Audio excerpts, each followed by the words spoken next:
Have you ever seen a princess who was regarded by her own father as a disgrace, cast into a freezing cold palace, forced to eat leftovers and watered-down soup, yet clutching her blanket and bursting into tears because she was too happy? That day, beneath the resplendent golden hall, I was declared an ill-fated child abandoned by the gods, my imperial sisters looking at me as if I were a defective object that needed to be thrown away. Yet in my mind there was only one very different thought: a bed to sleep in, free meals, and no overtime until death. Wasn't this heaven? I was originally Lu Xiao, a modern office worker living with KPIs and meetings longer than youth itself. But after a single night's sleep I became the 8th princess, Lin Mòní, of the great Yuan kingdom, when the whole world believed I had fallen to rock bottom.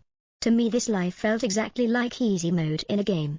At 12, according to royal custom, I went to the divine temple to receive divine blessing.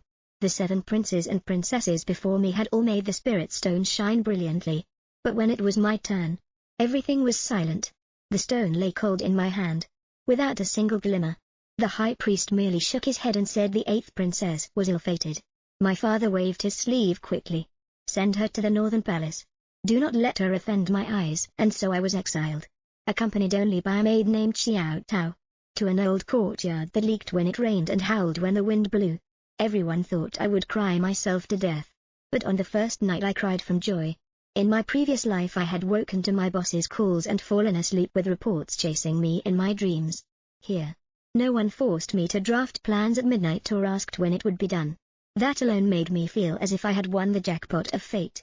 Xiao watched me eat cold rice with a smile and asked if I wasn't sad. I replied that if exile still meant enough sleep, a few more years would be fine. I began digging through the old books in the northern palace, expense ledgers, grain records, even old maps of various prefectures. The more I read, the more I realized the palace's management was unbelievably terrible: inflated grain accounts, siphoned meat rations, repair funds vanishing without a trace. In my former company, the entire finance department would have been invited for tea long ago. Professional instinct flared up. I summoned the head of the kitchen and demanded the ledgers from the past 3 months. Within 3 days I pointed out every fraudulent entry. He turned pale as if he had seen a ghost. I told him I would not report him, only that he cooperate so the northern palace would have enough food and clothing. The accounts must be clean, and his share I would consider a service fee. He stared at me for a long time before nodding. From then on, my meals no longer smelled of moldy rice. I set up ration charts, clearly marking dates of entry and exit, even establishing rules that anyone who damaged property must compensate for it. The servants who had once looked down on me gradually obeyed, for they discovered that this ill-fated princess knew no magic, but her ability to calculate was more terrifying than any sorcerer. 3 years passed.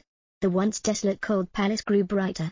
I repaired the roof tiles, planted flowers, even saved a bit of silver for myself. Rumors about me spread through the imperial city. Some said I used demonic arts, others that I was merely lucky. One day the Prime Minister summoned me to ask about a flood relief budget proposal. I adjusted only a few figures. He stared at it for a long time and said that following my method would save the treasury 20%. My father's gaze was complicated, annoyed yet wary, while I thought that in my old company, saving 20% would have earned a promotion long ago. Yet in the eyes of the royal family, I remained the ill-fated princess, a pawn to be traded when necessary. At 15, an imperial edict arrived. I was to marry the emperor of the northern kingdom, Qin Yeming, infamous for his cold cruelty. My sisters mocked that going there was no different from courting death, but I felt a faint anticipation.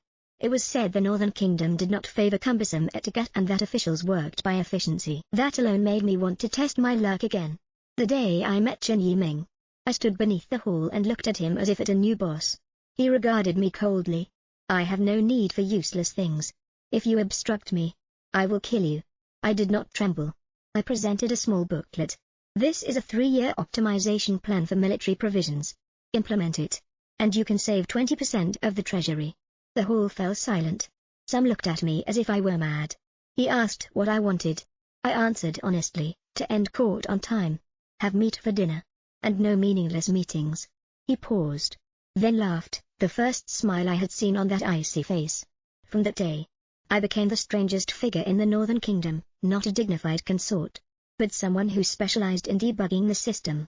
I reformed the salt tax, reorganized supply stations, created attendance charts for officials. When some protested that women should not meddle in governance, I replied that I only provided data. If they feared data, they should examine themselves. 3 months later the treasury's growth was obvious. But storms soon followed.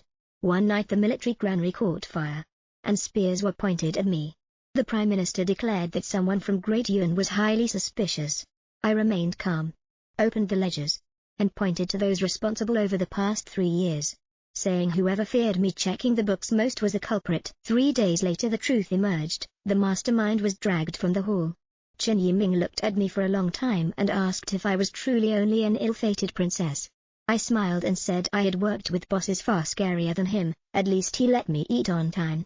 After that, he began involving me in greater matters, sometimes even seating me beside him during deliberations. I discovered that though cold, this emperor was fair, so long as there were results. He did not question origins. Gradually, a strange feeling grew between us, not quite ruler and subject, not yet husband and wife, but like two people pulling together on a colossal project called the Northern Kingdom. I redesigned the western supply routes, cutting 3 intermediary stations. The people gained cheaper grain, the army had steadier provisions. Officials disliked me but could not deny the results. Some secretly called me the calculating she-devil. Another time I discovered falsified tax records in a prefecture and proposed a new recording system with monthly reconciliations. Within half a year, an entire treasury vault more was collected. Qin Yeming said I was like a double-edged sword, used well. I benefited the nation, used wrongly. I would cut the hand that held me. I replied I was merely a walking calculator, whoever used me correctly would win. He laughed softly. A rare sight.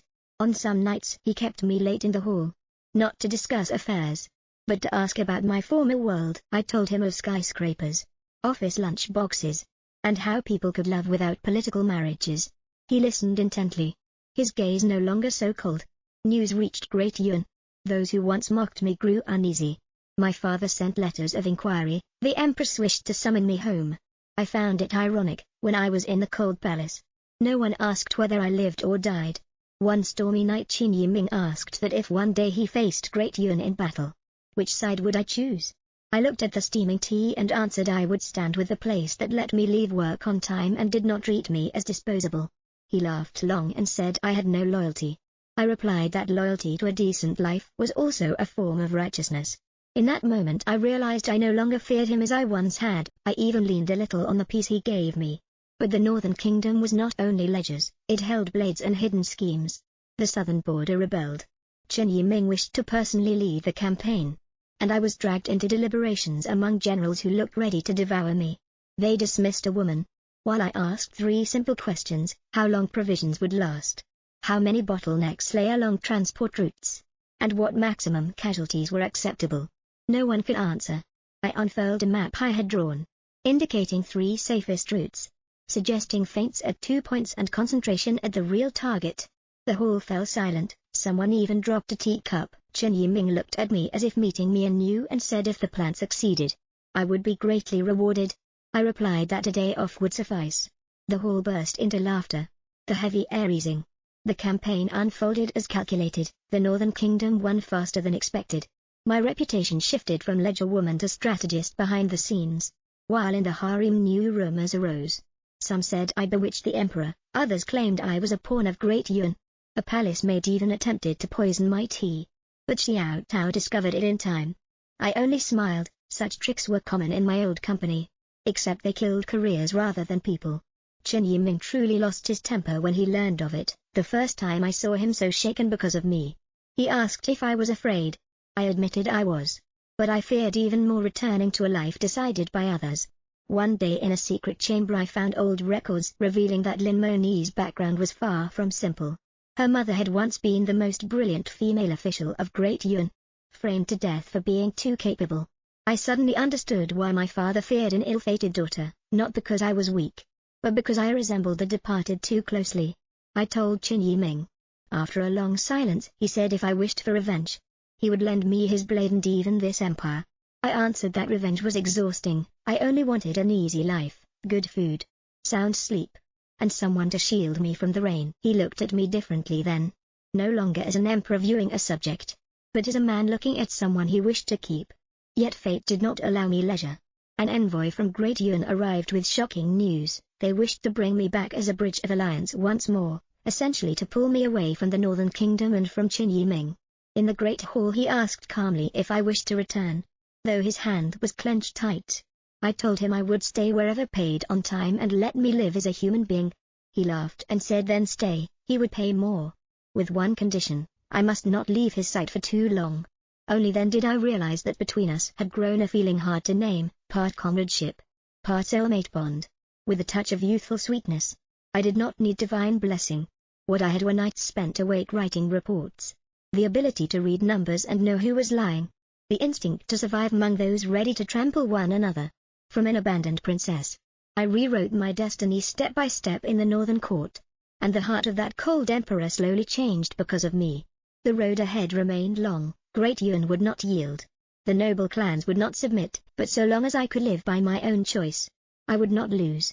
When asked what I desired most, after long thought I answered that I only wished for a life where I did not have to chase after anyone. Where someone would share a hot meal with me after court. That would be enough. If you ask how it will end, I do not yet know. For my story is still being written each day. I only know this, the so-called ill-fated are sometimes the luckiest, because they dare step out of the cage others built for them. My journey, Lin Mòní's journey, has not ended.